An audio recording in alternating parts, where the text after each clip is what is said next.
Oke, assalamualaikum warahmatullahi wabarakatuh. Bertemu lagi bersama gue Cepi Sudirjan Channel. Kali ini kita akan ngebahas tentang musik.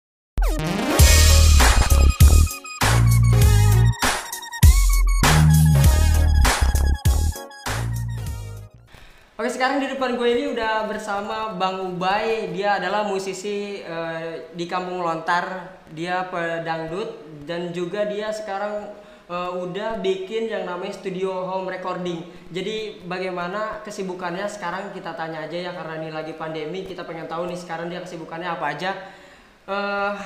Perkenalkan diri dulu. Oke, siap. Ya, sebelumnya assalamualaikum warahmatullahi wabarakatuh buat teman-teman. Saya Ubay, lebih dikenalnya Ubay. Saya ranger sekaligus musisi dangdut atau player, pemain keyboard. Senang saya diundang sama sahabat saya, Mas Cepi Sudirjan Channel ya. Ya, betul. Sebelum jawab saya tanya dulu, gimana kabar, sehat ya? Sehat ya? Alhamdulillah sehat. Ini malah balik nanya nih. Sebenarnya kita mau nanya dulu nih Bang Ubay ya. Boleh. Bang Ubay gimana nih kabarnya sekarang? Sehat, alhamdulillah sehat. Sehat sih, alhamdulillah sehat. Ya, sehat. bagus. Posisi sih sehat. Terus sekarang Bang Ubay ini kesibukannya apa aja nih? Untuk posisi saat pandemi ini kurang lebih berjalan 9 bulan ya, atau 8 bulan. Kesibukan memang tidak manggung, tapi kita kesibukan membangun home recording di rumah. Nah, ya betul, itu poin yang pertama, membangun home recording di rumah. Itu lanjut, berarti Bang Ubay ini udah bisa recording sendiri, terus bisa mixing dan masteringnya dong. Bisa. Oke, mantap. Terus Bang Ubay ini kan karena emang lagi kesibukannya lagi lagi pandemi kayak gini kan, kira-kira apa aja tuh? Apanya ini? Biasanya apa aja? Kayak semacam keluar atau mungkin ada terima rekor dari luar kayak gitu. Oh, project Nah, saya terima. siap, project. Selama posisi pandemi saat ini ada project saya terima. Mau itu project pop, dangdut, tapi itu saya terima. Oh, bermacam-macam genre. Genre itu saya terima semua. Tapi alhamdulillah selama pandemi dan saya bangun home recording, ada beberapa project yang sekarang saya perjalankan, masih berjalan. Ada beberapa project juga dari teman dari daerah Teluk Naga juga ada, dari Paku Haji juga ada. Terus setelah project itu selesai, biasanya nih Bang Ubay nih ya, setelah itu apalagi kesibukan yang lainnya, mungkin di luar musik seperti itu. Kalau di luar musik, kesibukan saya salah satu lawyer ya di salah satu lembaga hukum. Intinya saya pengacara lah. Pengacara. Tapi dengan arti posisi dalam pengacara ini tidak membatasi hobi saya di seni.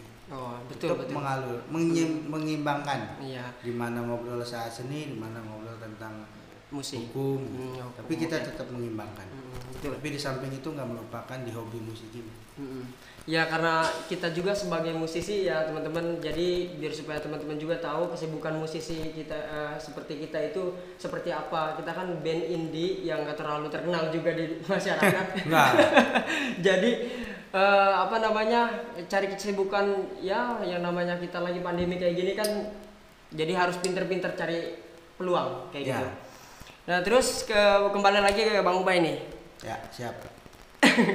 Bang Ubay sekarang ini kan udah jadi nih home recordingnya nih. Sekarang nih tempatnya juga mantap, bersih, terus rapi juga kan. Nah, terus karena genrenya ini lebih ke musik dangdut, lebih ke dangdut ya. Kalau pribadi jiwa saya lebih ke dangdut.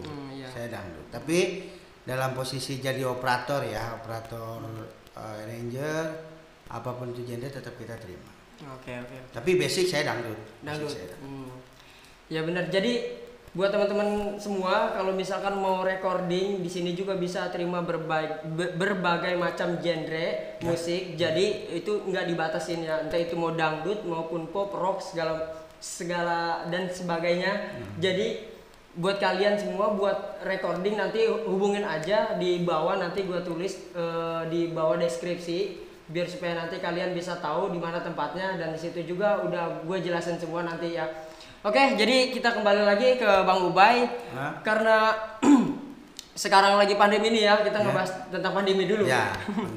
Karena sekarang lagi pandemi kayak gini, tadi katanya ke rumah sakit, bagaimana tuh di rumah sakit Bang?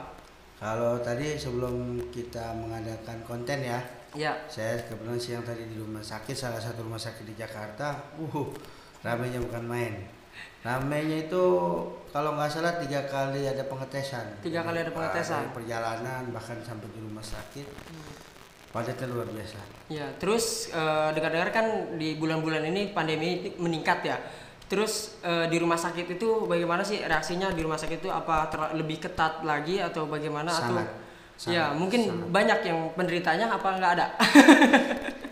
Penderita banyak sih, cuma kita nggak tahu ya. Tapi menurut pemerintah hampir setiap hari itu meningkat. Betul. Tapi kalau di rumah sakit yang tadi saya datengin, selama saya di situ hampir 3 jam tidak ada sih terkena COVID. Enggak ada Tapi ya. biasalah protokoler kesehatan kita selalu pakai. Benar-benar. Diwaspadai itulah. Iya. Terus juga kalau misalkan sekarang kan Bang Ubay juga kan profesinya sebagai pemusik atau musisi, juga sebagai lawyer. Nah, di kesibukan lawyer itu kita pengen tahu nih sedikit nih ya. Boleh. Pengen tahu sedikit gimana kesibukan lawyer itu. Dan mohon diterangkan juga lawyer itu apa ke teman-teman semua biar supaya paham dan juga tahu. Nah, terus kira-kira Bang Ubay itu kesibukannya di lawyer itu apa dan mungkin punya jabatan tersendiri? Ya, saya pertama jawab di lawyer itu pengacara. Ya.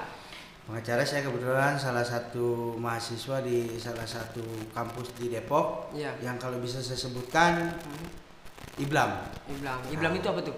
Institut Teknologi STIH IBLAM, Sekolah Tinggi Ilmu Hukum. IBLAM itu nama kampus. Nama kampus. Oke, siap. Nama universitas.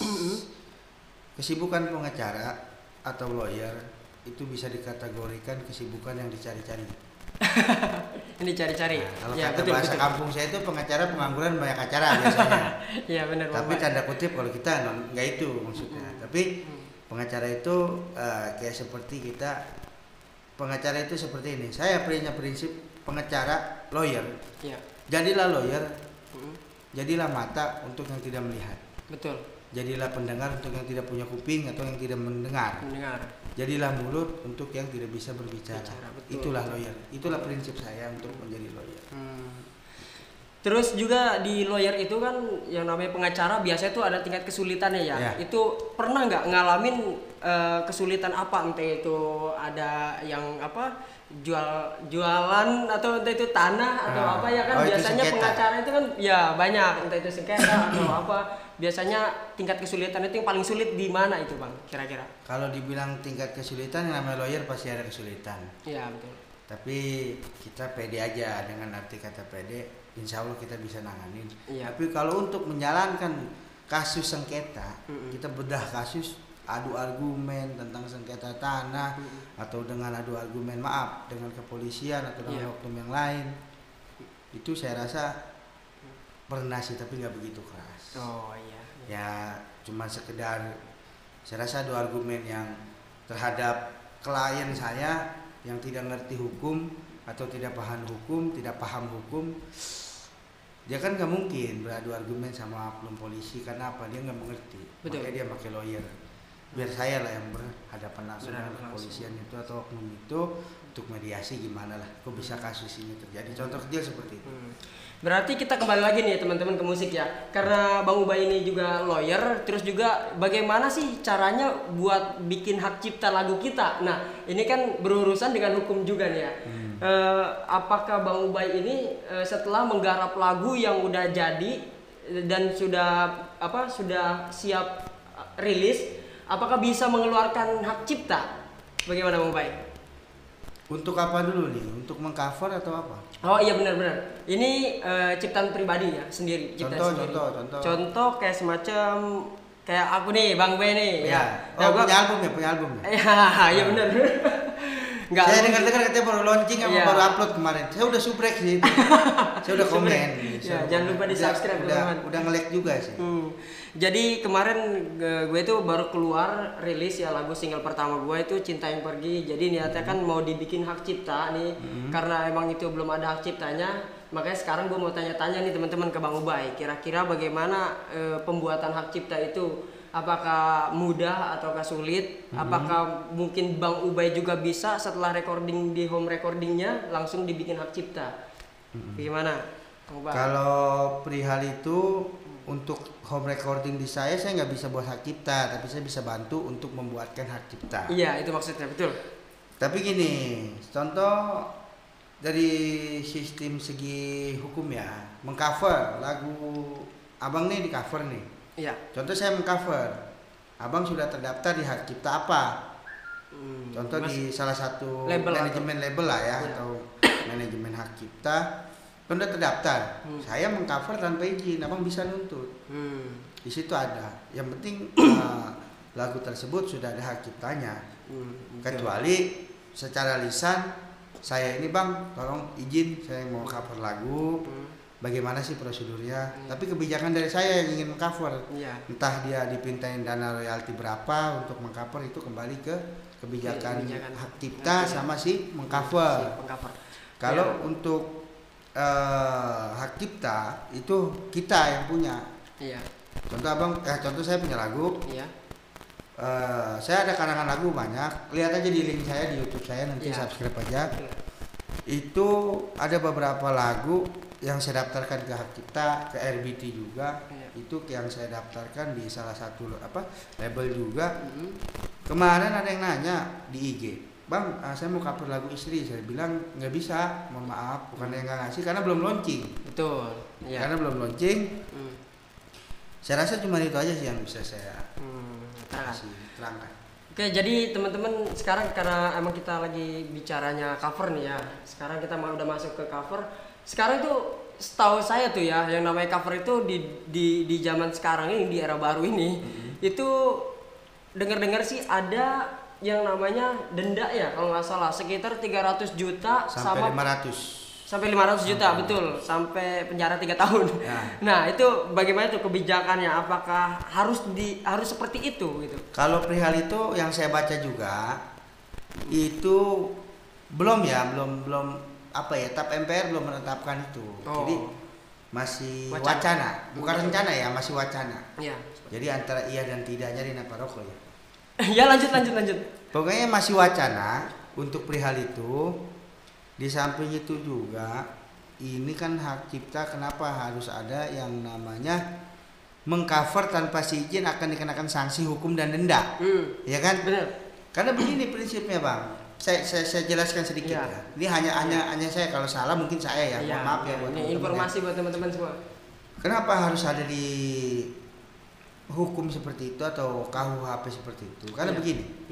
Kebanyakan mungkin 3 tahun atau 2 tahun ke belakang itu lebih tenaran yang mengcover dibanding lagu asli.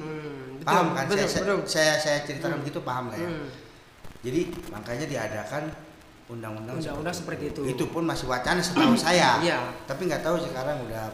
Katanya juga kan di cover itu kalau misalkan kita izin terlebih dahulu sama si penciptanya itu, ada kemungkinan ya boleh-boleh aja. Kalau emang itu boleh ya mungkin bisa DM Instagramnya atau langsung chat pihak manajemennya dari WhatsAppnya kayak gitu. Jadi untuk cover sih buat zaman sekarang ini kalau bisa sih berhati-hati lah ya, untuk buat selalu waspada juga. Kalau bisa sih harus antisipasi dulu, harus izin. Cari aman kita. Betul. Jadi nggak harus sembarang kita cover lagu gitu. Terus juga kita kembali lagi ke studio home recording yang baru ini. Namanya apa bang? Coba promosikan. Abtar Studio. Nanti ada di bawah sini. Nanti kita taruh di link di deskripsi. Di YouTube-nya ada, subscribe aja. Ya betul, namanya Abtar Big Band. Subscribe, jangan lupa like. Nah, terus juga kita bicara soal musik lagi nih, kita kembali. Biasanya tuh bang, tingkat kesulitannya buat editing itu apa tuh? Biasanya kalau bicara tingkat kesulitan editing ya, tergantung lagu atau? Enggak bang, tergantung dari skill permainan.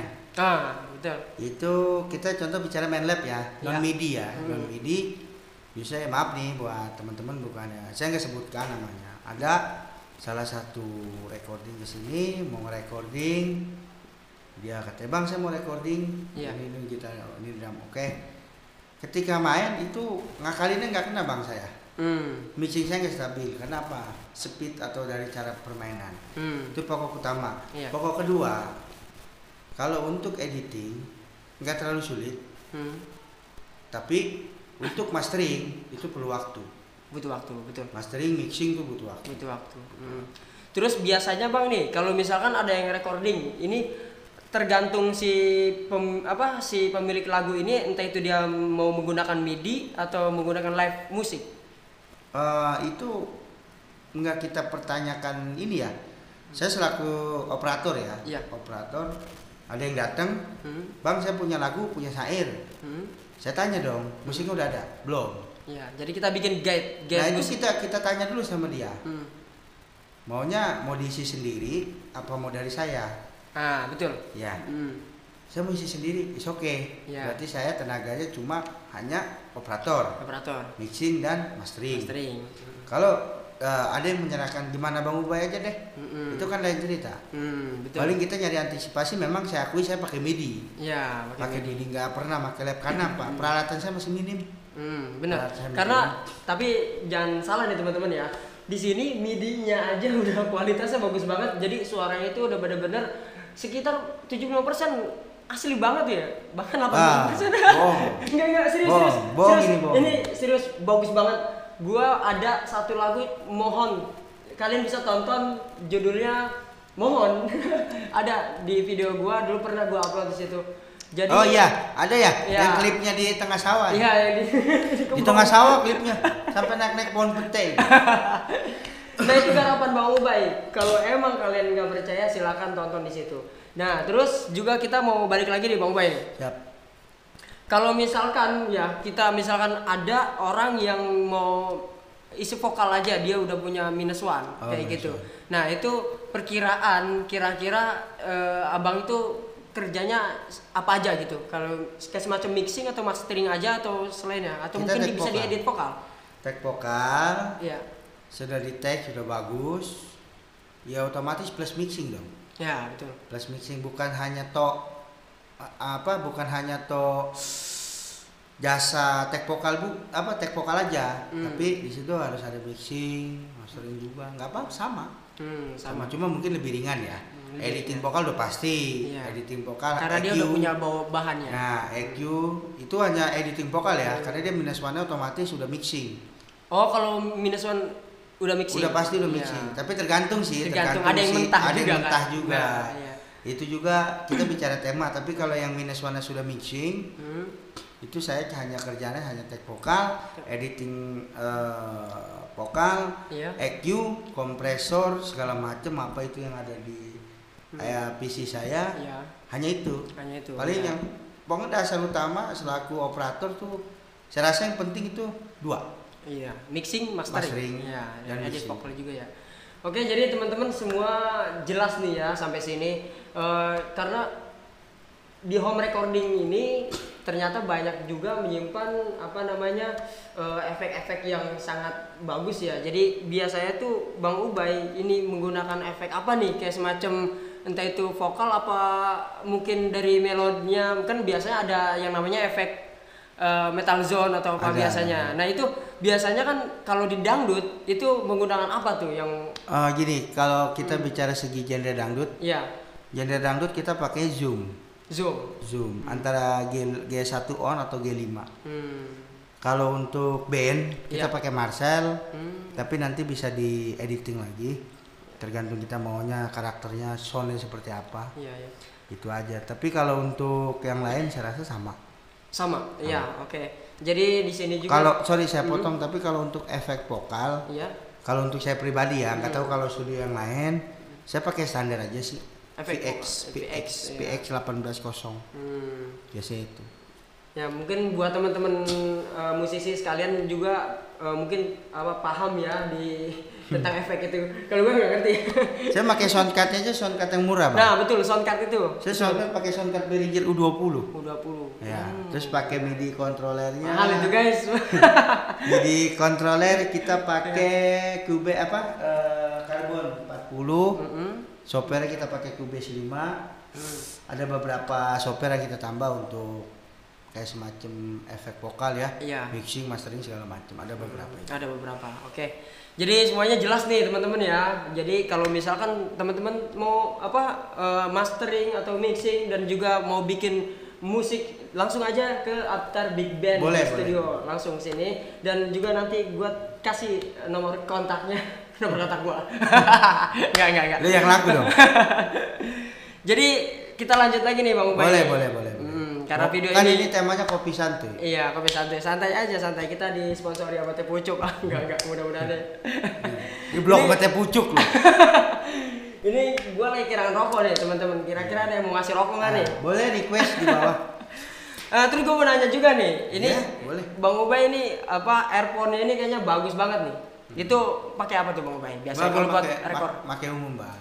Umum. Pakai BM 800. Oh, iya. Untuk biasa ya, tapi kalau untuk tag vokal kita pakai Samsung biasa. Oh, waduh, Samsung guys.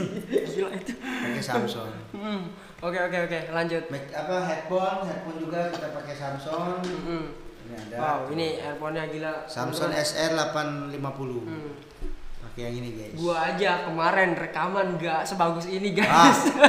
Bisa lu aja, Bro. Iya, serius.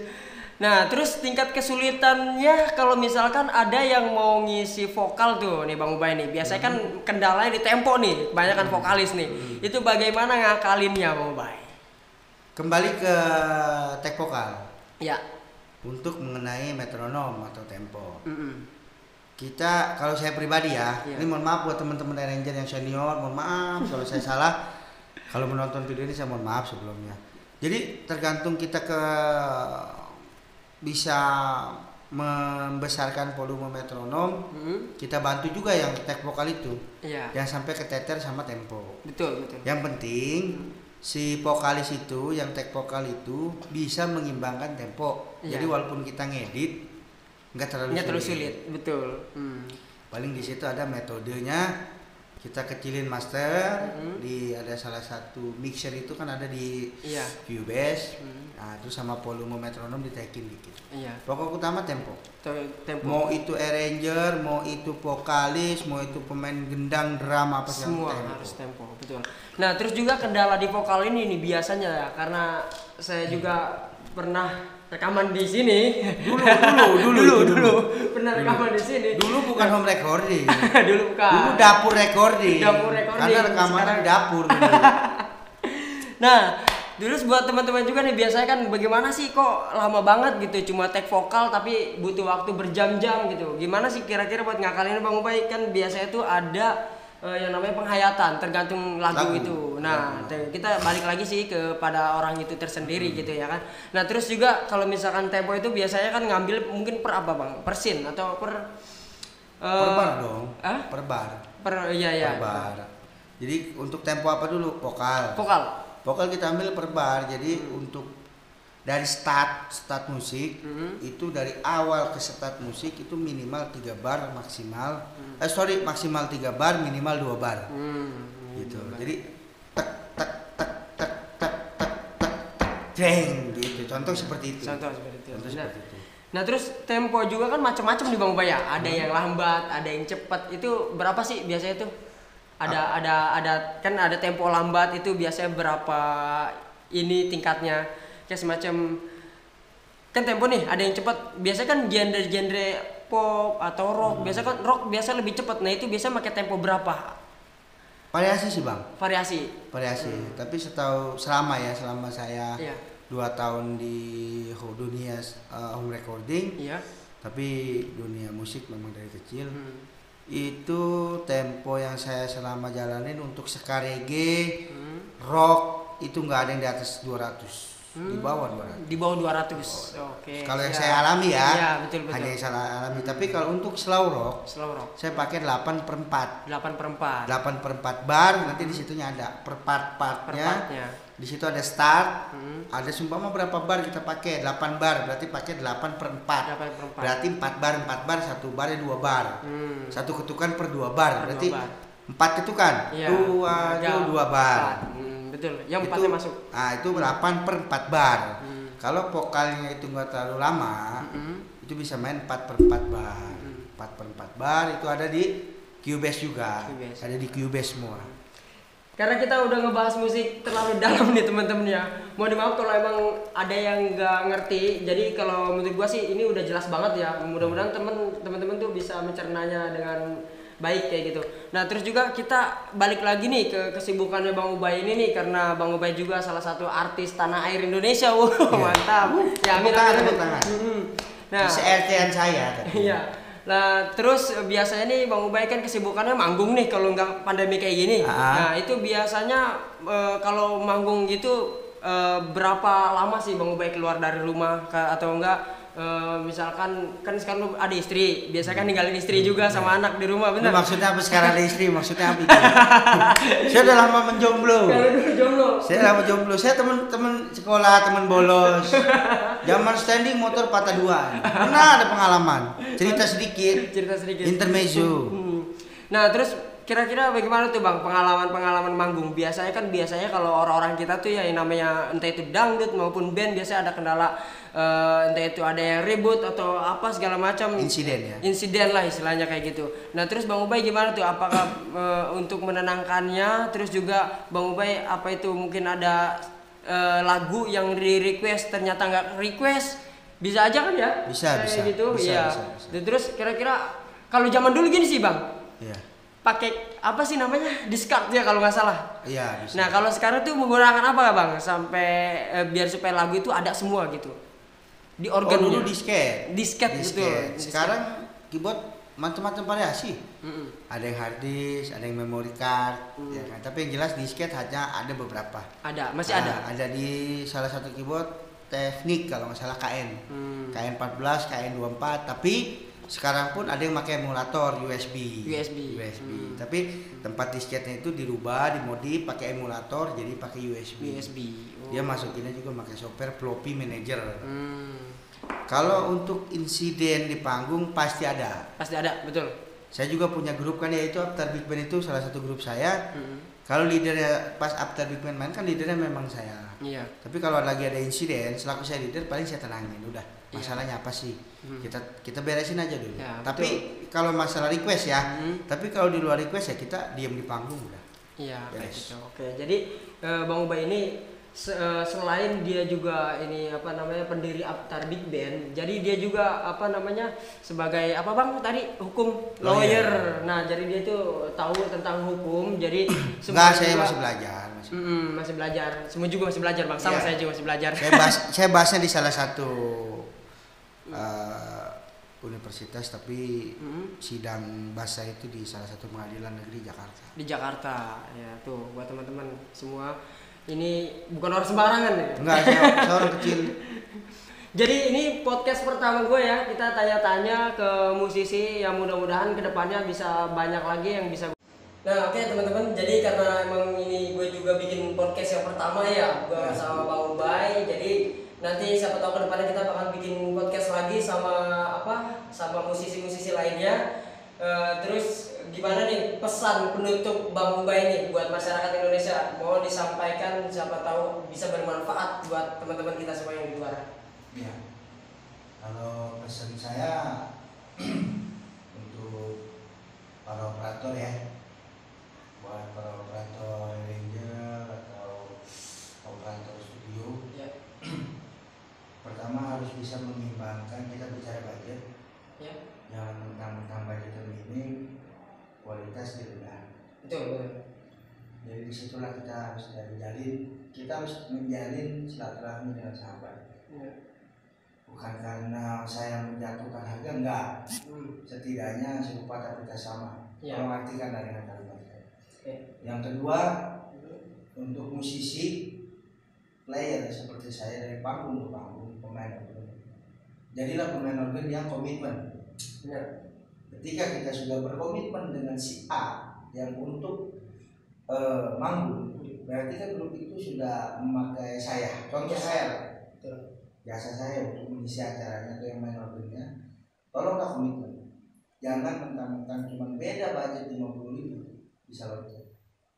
Kasihan si pimpinan itu. Bagaimana posisi pemimpin itu ada di diri kita. Itu aja. Tapi pesan untuk para lawyer yang tadi saya bilang, jadilah mata untuk yang tidak melihat, kuping untuk yang tidak mendengar, jadilah mulut untuk yang tidak bisa secara acang bisu. Betul. Itu sih.